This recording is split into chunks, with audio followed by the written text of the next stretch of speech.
What's up, everybody? Welcome on into this edition of War Chant TV. We are live. I'm Aslan Hutchavandi, joined by recruiting analyst for WarChant.com, Michael Langston. It's his weekly recruiting chat. Usually he's on the premium recruiting board answering all of your questions, but he's going to do so now in his own fluid live speech. Use the promo code WarChant30 if you're not already a member of the Ultimate Seminole Sports Source. That is WarChant.com. Pretty much every single day is a recruiting chat in Michael Langston's world. Go on the premium recruiting board. He answers pretty much any question that's on your mind. With that said, it's been a while since you and I have linked up to do one of these. Michael, how you been, man? I'm good, man. I'm alive. Yeah, everyone, I'm alive. I'm looking good. Shave for you guys today, so I didn't look scruffy. But no, we're doing good. Doing everything from home as just like anybody else, and obviously staying safe and all that stuff. But also doing recruiting and doing a lot of things, and check on a lot of things just as much as we can check on it. Without visits or without in-person visits. So, yeah, everything's going good. Yeah, I guess most folks who are watching this probably already know, but can you just kind of lay out what the landscape is right now for Florida State, just in terms of, I guess, what they can and can't do and what the NCAA has done in light of the whole COVID-19 pandemic? Well, I think they can, obviously do they call Zoom, which is basically a Skype and talking to the coaches one-on-one. It's like you're right there with them, so they can do some of those things. Text, they can call, they can do all those things that we talk about dead period, but even the dead period, you can you still communicate with the kids in this same format. So I think that's what a lot of them doing. We see there's a lot of virtual visits where the gated version of what it would be like if they were there for kids that haven't visited FSU. Unofficially in some capacity. So I think they do a lot of that stuff as far as connecting with kids. So I think those are really, the main things. There's been a lot of offers that certainly have been extended out there. Most of them in the 2022 class lately. I've already updated all those, spent all day working on those guys. So they're all updated. Everything's up to the point. So I think right now it's just about, it also gives the coaches more time to evaluate where, this time of the year, you'd be focused on your team, how you did in the spring, what guys are going to be starting. Now it gives them a little more time where they can, do more recruiting stuff of evaluating kids that maybe they couldn't evaluate before. So I think until it's more negative than anything, because everyone wants to be in person, they want to visit, but it also gives them a chance to really evaluate these guys, and we're seeing that with all these offers that are coming out, daily almost. So I think most of it is challenging, for the staff, but at the same time, if things go back to in the fall where guys are being able to visit, students on campus, stuff like that, I just think it's going to be very chaotic and hectic with guys coming in a lot, but it's nothing that that FSU staff can't overcome. We got plenty of questions over on the premium recruiting board and Michael's mailbag. We also take a couple questions from our folks posting on YouTube. But before we get to the questions, Michael, what have you been working on this evening? You shot off an email there before we even got started tonight, man. You're working in every possible moment you have. Yeah, we're working on a thing I've told people about. We've already released the first releases of them. It's called 18 prospects to watch. It's not every single target, and it's not going to be released every single day because we have plenty of content on War Chant that we have to put up that are team, different sports and stuff like that. But what it does is it keeps people abreast as far as where things stand with these 2021 targets. And if there's some new guys that jump in, right now we've already released the running backs and the receivers. We just did that, I think earlier this week or last week. And then soon, from what I hear, Ira's going to release the offensive line tight ends, that I've been working on their targets. This, like I said, it's not every single target, but it's just kind of pinpoints guys that I think that they have a good shot with, that there are possibilities that they could pull, and just kind of explains where they're at, who's in the mix, who are the teams they have to worry about, and also can FSU land this kid for each one of them. So we're trying to release some in parts because we don't want to just throw everything out at people. We want to people can soak in each day or every 2 or 3 days whenever we put them up. So it's a way I'm giving back where I want people to understand where they stand in these things, and then I'll probably do two different 2 or 3 different sets of maybe 18 targets to watch. So this will be the first set, and then there'll be probably another set. And then later, probably a month later, I'll probably do another hot board. So we'll cover everything again. So we'll stay on top of it. And then there's a recruiting chat. As you explained, you're going to get to the questions. And then after the chat, I'm going to go to the board. And even if you didn't watch this, we hope you're watching this. But if you didn't, I'm going to go in there and I'm going to answer specifically each question. I'll give a little summarize of what we talked about in the chat and stuff like that, so people can get the written form and the video form. We obviously want you to watch, but we understand if you can't. But just trying to give people every angle I can, Aslan, as far as recruiting and where they're at. Michael loves you folks. Don't forget that. He sits here for like over an hour and answers all your questions, then he goes back for another hour and types everything out. So without further ado, Michael, let's take our first question.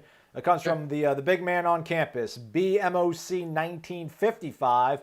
He's been a member of War Chant since March 29, 2002. He's only posted 410 times, so he picks his spots. His question, this is always a popular one. Michael, who's the next to commit? I would still say wide receiver Destin Pazan from Louisiana. I think he's the guy that's probably going to be next to jump on board. And then after him, I'd probably say linebacker Andrew Jones. That would be my next one, who released his top 9 today. Obviously, FSU was in there. I think both of them are trending in a positive way with FSU. So I think, but I think Destin would be the guy that I would go with as far as the next guy to jump on board. Florida State's kind of broadening their reach into Louisiana a lot. Do you think that's mainly David Johnson, Michael? Yeah, it's definitely mainly David Johnson, but I think it's also just a combination of staff. And there's a lot of great players in Louisiana. We've seen that every year. I mean, LSU can't sign every one of them. So, you go in there and you look at the prospects that are come out of there and what they do in college. It's a very fertile area. Doesn't mean they're ignoring the state of Florida, but you got to go with the kids that want you. And you got vice versa. Kids got to want you, and you got to want them. And so I think FSU sold on that area. And certainly when you have an ace recruiter like David Johnson that is from Louisiana, knows all these coaches, knows all these people that grew up around the kids, knows the type of kids and what will work with them, it's certainly something you got to take advantage of, and I think they have. All right, let's go to our next question then, Michael. It comes from Travis Miller, 22. Are we going after Lawrence Seymour, the Miami commit, or UM? So I'm assuming it's Miami. Could be Michigan. Who knows? It's Miami. And what happened to Samaj James, the wide receiver from Tallahassee? He was supposed to be really good, but have not heard anything from him concerning Florida State. Well, two parts. Lawrence Seymour, yes, they're very involved with him. He was actually going to visit in that spring for the spring game for FSU.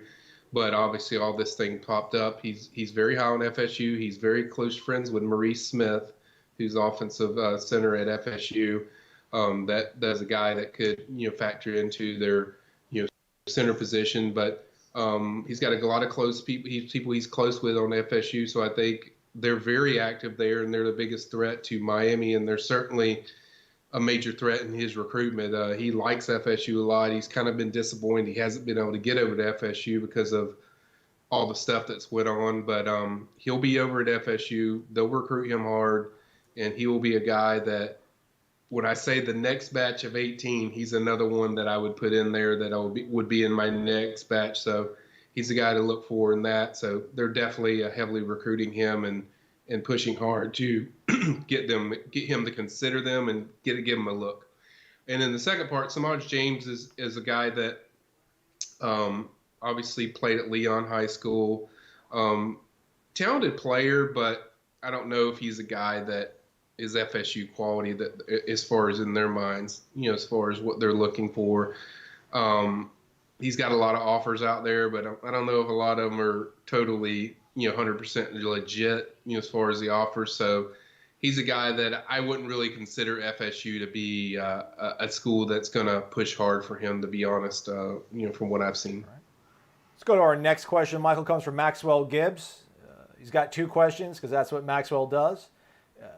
Given the circumstances of the coronavirus and what he inherited, it's insane for people to believe that Coach Mike Norvell and staff can recruit head-to-head with the likes of Bama, Clemson, Georgia, etc., at the moment. But do you believe that in 2021 they will sign at least one 5-star recruit or a very highly rated 4-star guy that's not named Monster Jennings?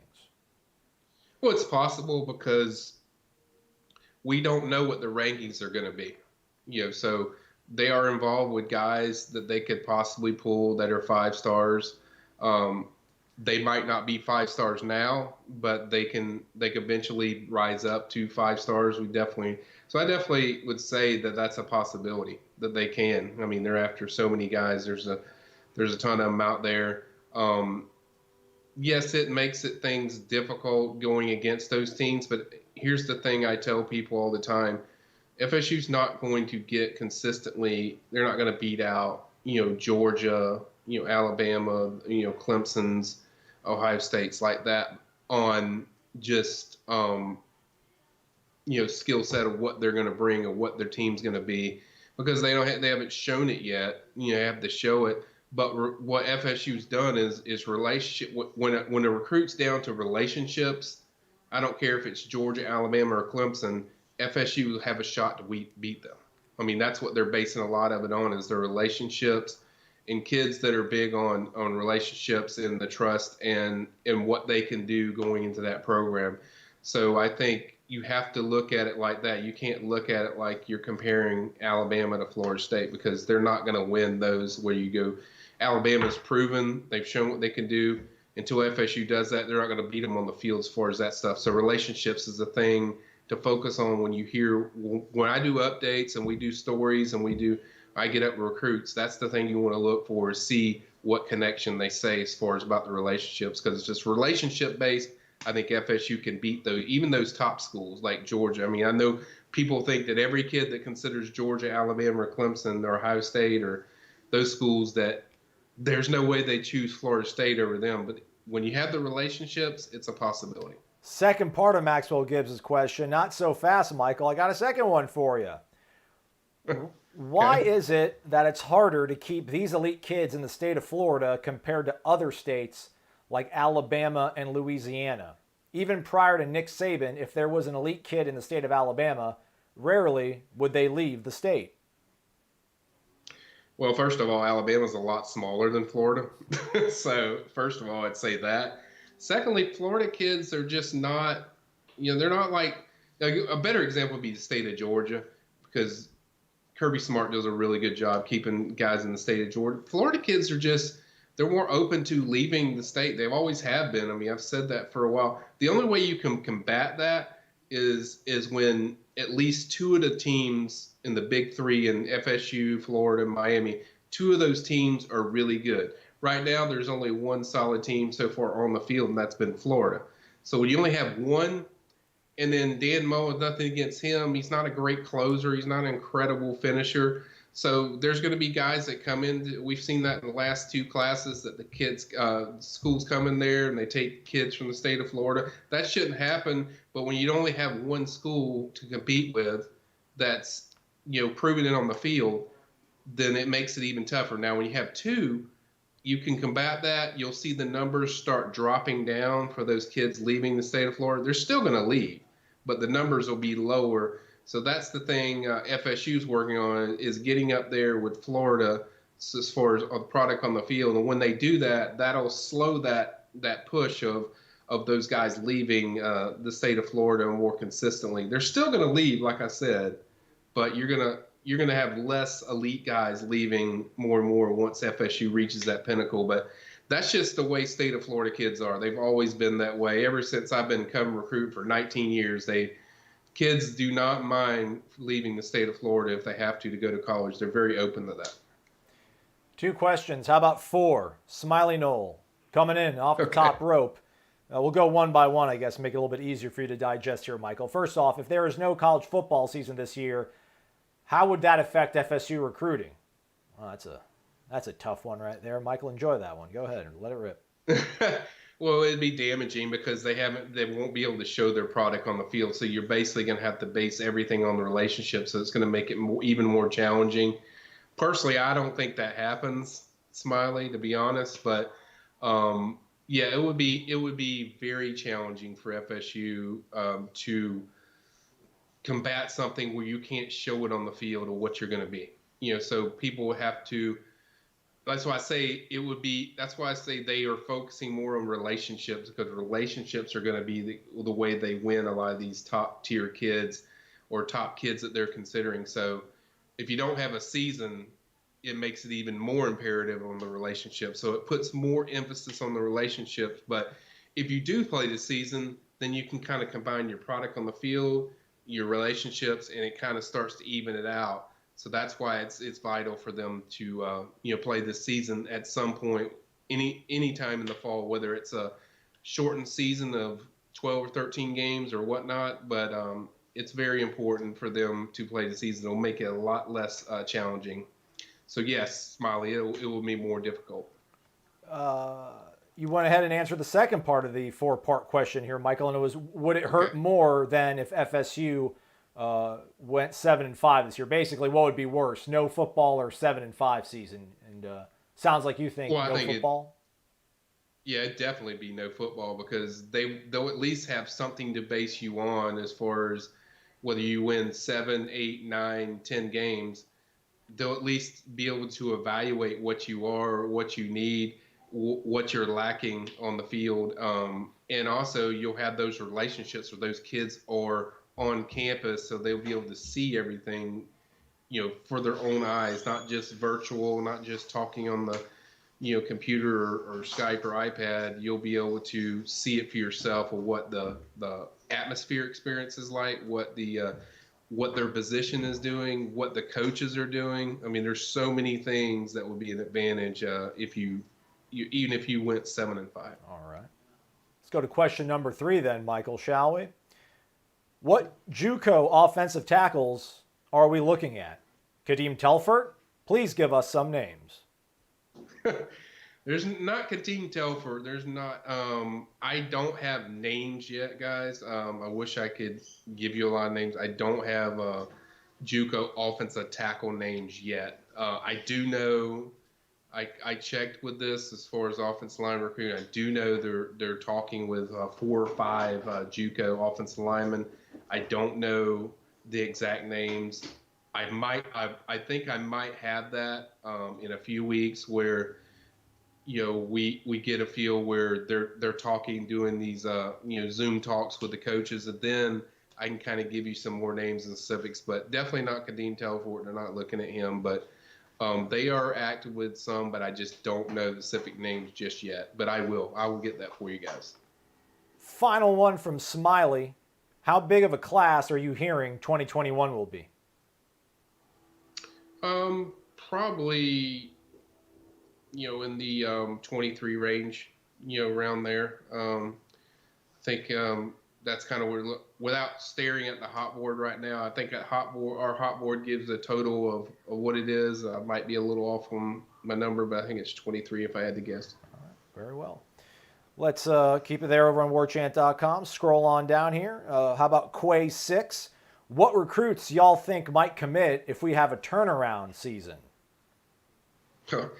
That's a very broad question because that could be anybody. I mean, it could be a lot of guys. I mean, even the prospect today. I think I'll start with the local kids. That will be a big for Amari Harvey, defensive back from over there at Florida High. Guys like Terrion Arnold over there at JP. That would be a big. There would be a big push to it would change the momentum with those guys as far as what they see on the on-field product. But I think it's a vast number where you can't just sit there and list a lot of guys. I think defensive end Quentin Somerville, who Rivals did a story on today. He's very high on FSU. I think there'll be a lot of. I think there'll even be some guys that have already committed at different places. That have already made their choices. That it will make them rearrange and they'll visit FSU and certainly reconsider them. Guys like Michael Morris that committed to Georgia. I mean, everyone thinks these guys are locked in, but it's a verbal commitment. So when kids see a difference on the field, that shifts things and that changes things. I can't sit there and give you like a long list. I would say I mean, defensive end Chambray Jackson, I think, is one that would help. That would help a lot. As far as product on the field, um, pretty much every target that I've already covered on the hot board, I think it would have a dynamic effect on them as far as if you're turning around the field.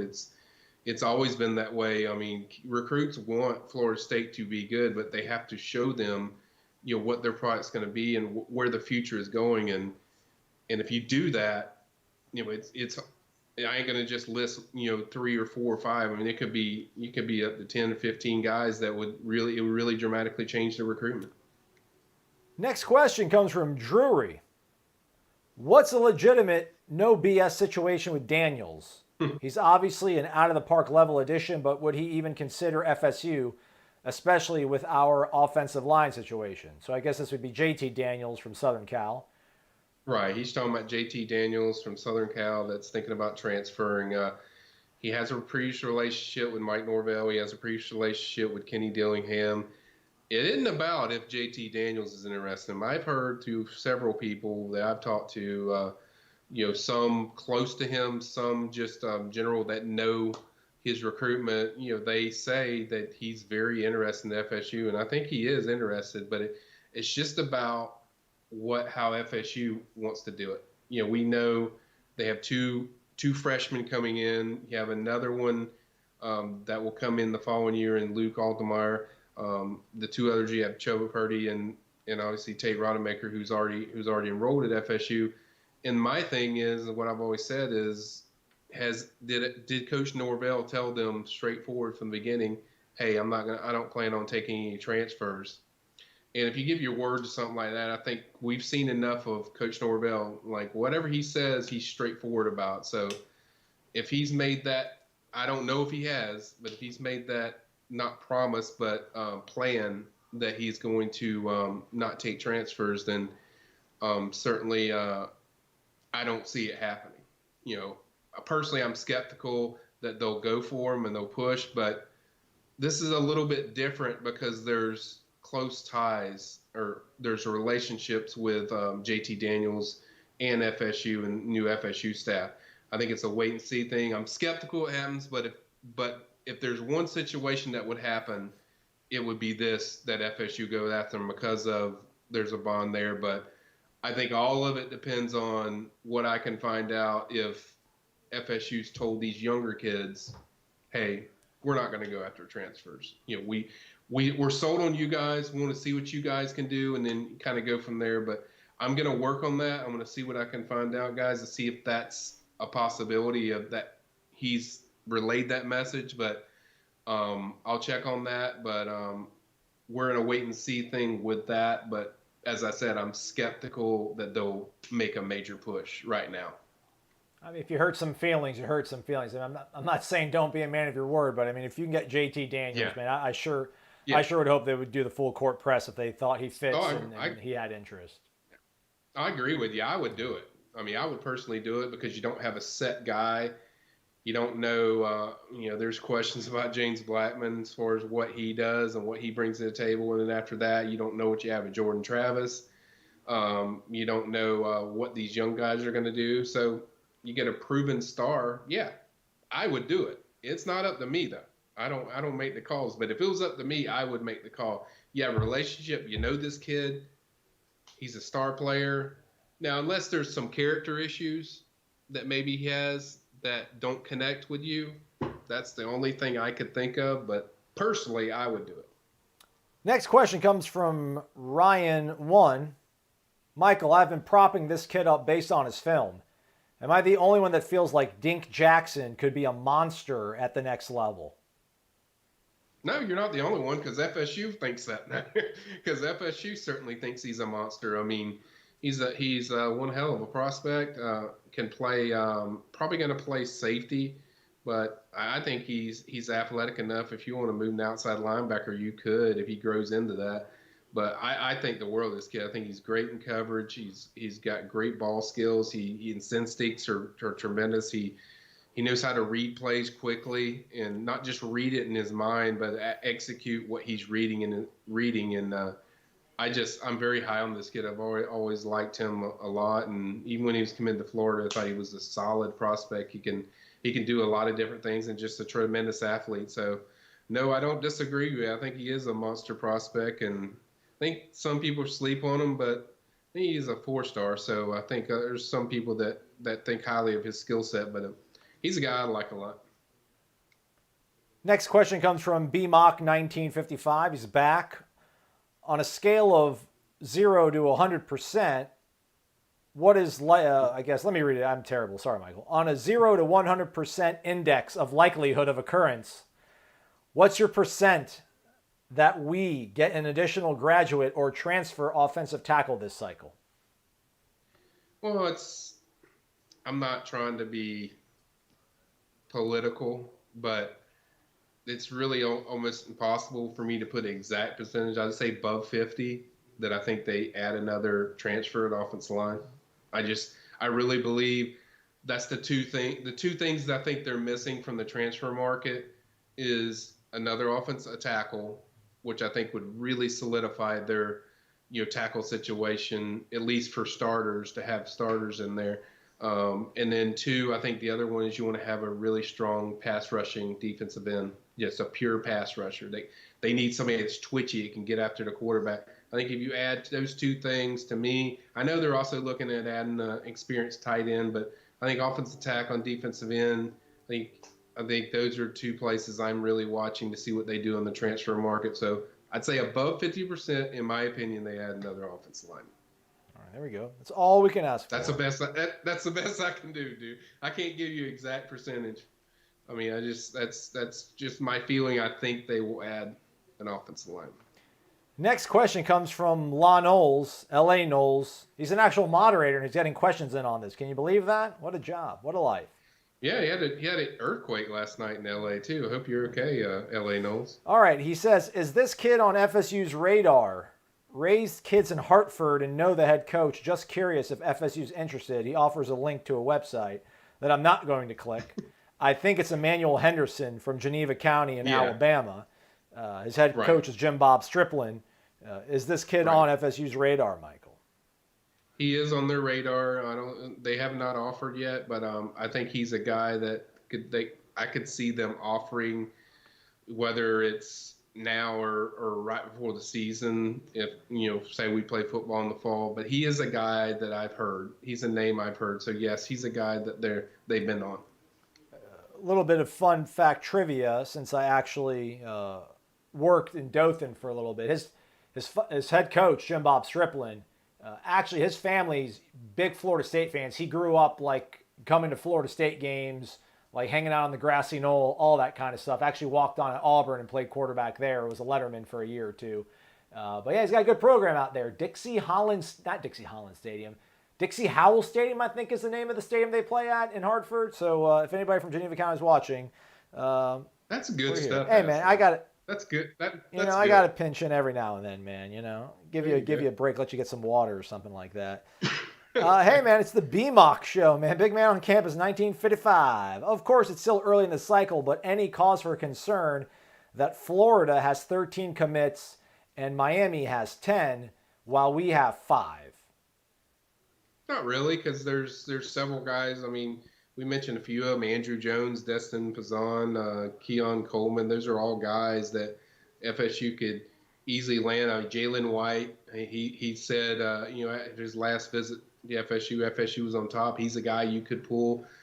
They're doing these virtual visits every day. That might be enough to start, clicking in as far as FSU getting more commitments. I don't think it's a big worry at this point because, I think it's about the quality of what FSU is going to get. It's like if it was like November or September or something like that, then yeah, I might be somewhat concerned. But I'm not concerned how many Florida has compared to FSU in the month of April.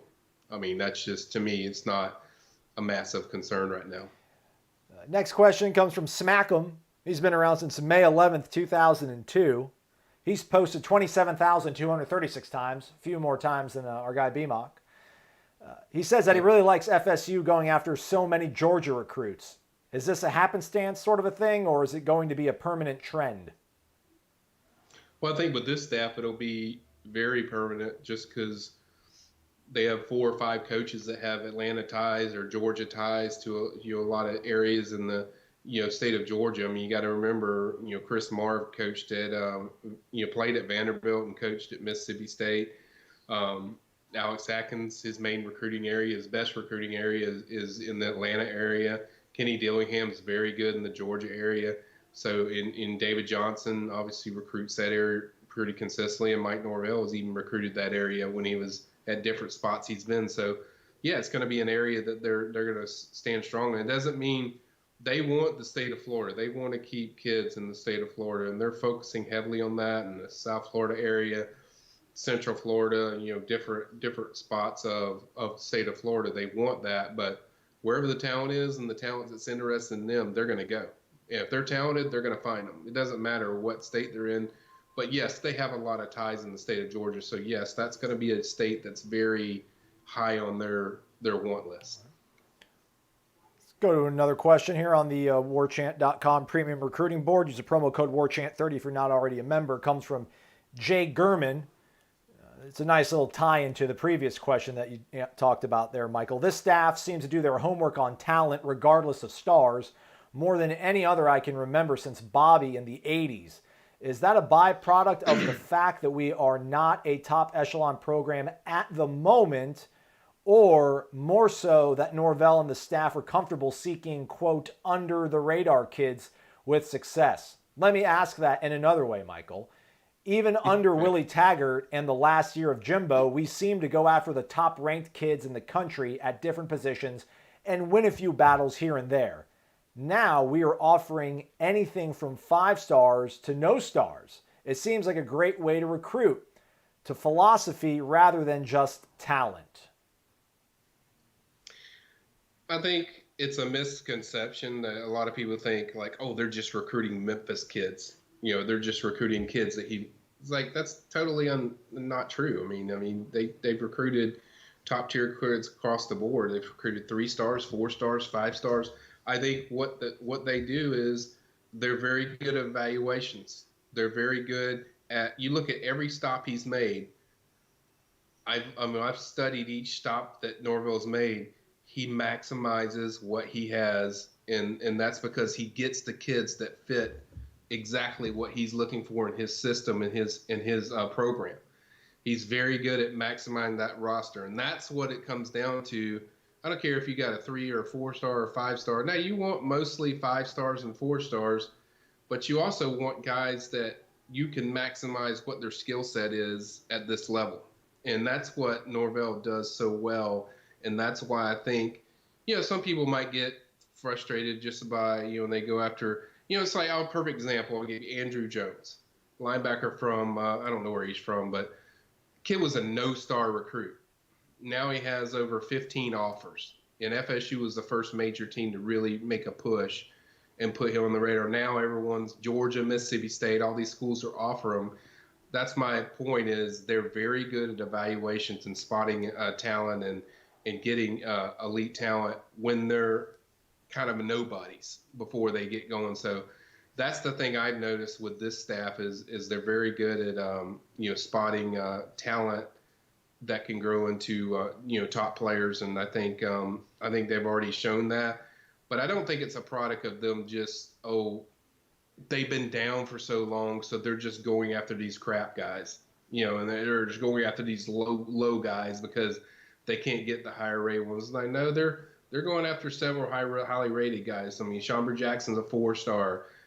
Quentin Somerville's a 4-star. Dylan Brooks, defensive end's a 4-star. I think Andrew Jones eventually is going to be a 4-star. And then all the DBs and the quarterback, Luke Altamar, he's a 4-star. So people forget that, there's 3 stars they go after, but there's also very good talent as far as the 3 stars they go after that rise up. So I think put it in a summary, is they do a very good job of spotting talent. Andrew Jones is from John Ehret High School in New Orleans, Louisiana. I don't know if that's how you properly pronounce it. I probably botched it, but save your fingers. Don't write me a message because I'm not going to change who I am. So let's go to our next question here, Michael. Another one, obviously, from the premium recruiting board, warchant.com, and it comes from O.P. Taylor. He says, Mike, if the current pandemic situation continues to affect traditional recruiting visits, how do you see any changes in the early signing period? Knowing that the length of the process is unknown. My thought process is the longer this goes on and does not allow potential players to visit the campus, the less time these kids have to make a choice. I'm sure there are others on the boards who can chime in as well. Also, can you imagine the size of weekend visitor classes this could create? Yeah, I think I'm not a fan of the early signing period. I mean, if you're going to have an early signing period, I think it should be done in the summer. Shouldn't have two signing periods that are a couple of months apart. Which I think you could see a change there later on that they move the early signing period to like somewhere late in the summer or just after the summer. So I think that could happen. Now this year, it's possible they might not have an early signing period. Now guys that have already committed that they're sure they could possibly sign and stuff, but there's going to be a lot of kids that even when they're committed, they still want to check out. There's some places they probably want to check out even when they're being committed. So early signing period, I think that's kind of up in the air if that's even going to happen this year. So especially if kids don't get a chance to visit, because you're still talking about a lot of kids that want to see places. So that's my take on the early signing period as far as this year. And then obviously for the future, I think they need to discuss moving it to a different date. I just don't think early signing period does any good. Signing in December, early signing, and then doing another one in February. There's not enough distance apart, for the advantages for it. And two, you can enroll. I'd like to see them enroll earlier if you'll be able to sign early. We got about 3 more questions left on the premium recruiting board. Then we'll take 2 or 3 from the folks that are on YouTube right now. We appreciate everybody tuning in, posting your questions, talking about the Noles. So here comes a question from the premium recruiting board, Michael. It comes from Smith's DFL. Will Florida State University's financial situation get so dire that coach will take Florida players over players from other states, or will they not carry 85 scholarships? I don't think it goes back to what I've said before. I think they're going to go after the guys that, one, they're sold on, and 2, that are sold on them. So I don't think it matters if it's state of Florida, state of Georgia, state of Louisiana, state of Texas. They're going to go after the guys that they feel the most comfortable with, the connection with. I mean, nobody wants it to get too dire where, we're talking about not playing a season. Personally, I don't think that's going to happen, as I said, but we don't want to see it get to that level. But I don't think this latest pandemic is going to make them push towards Florida kids that's not as good as a Louisiana kid. If they feel they got to like a Louisiana kid better, they're going to go after that guy. I mean, that's just a fact. They see a guy in the state of Georgia, they're going to go after him. They're not going to pinpoint just because there's a pandemic just go after state of Florida guys. Now, they're not going to change going after their top guys. Whoever's your top guy, they're going to go after. Yeah, I mean, there's a cost savings I think he's trying to talk about. There's a cost savings, obviously, offering a scholarship to somebody in-state tuition versus out-of-state tuition. But right, I understand I just don't. Yeah, you're not going to risk product on the field to save, I don't know, $12,000 for 1 year, because I imagine after 1 year they can actually apply for in-state tuition. Right. Don't quote me on that. But yeah, listen, it's either a good or a bad thing, depending, I guess, on your perspective. Football is pretty insulated from this. Everyone's going to take it on the chin to a certain degree, but football will probably be asked to sacrifice the least. That could be something, but I wouldn't imagine it would be. Let's get here to our last question from the Premium Recruiting Board, Michael. It comes from Pitter76. How can the staff determine who they can encourage to find another home without having a full spring under their belt? How many players do you think will leave ultimately? I don't really know. I mean, there's going to be attrition, I think. Obviously, I think they're over their number right now, with these transfers. But I'm not going to sit there and tell you guys that could leave or how many, because I don't know. I mean, I just really don't know. I mean, if I'm guessing 3 or 5, I mean, could be around there, between that number, but I don't really know. And I'm certainly not going to list any guys because I don't know. We don't know what's going to happen in the fall when they start practicing. Who gets disgruntled? Who's looking for a new home because they see other guys passing them? But there's going to be attrition. That's the main thing I would say is there's probably going to be attrition because kids are competitive. They want to play. They want to play right now. And so if that's not going to happen at their current school, like Florida State, then they might look elsewhere at somewhere else. So I think we'll know more once they start practicing and seeing who's moving up the charts and who's going to play. I'd say it's higher chance of guys that have already been in the program than guys that are your younger ones. But I think it's just going to be something that we can't really answer till the fall. All right, let's bounce over to YouTube real quick. There's probably about we got one question really. There's a few, but you've already answered some of them. One is obviously somebody's asking about JT Daniels. Let's start with Beham Legend. He asks, what elite, all caps, Michael, elite lineman, offense or defensively, do you think Florida State has a good chance on? So elite offensive lineman or defensive lineman? Give us some Rivals 100s. Give us some 5 stars. Okay. Michael, make our world go around. Okay. Well, obviously the one they would want is Amarius Mims. That's going to be tough. He's a 5-star. He's, I think, the #1 offensive tackle in the country.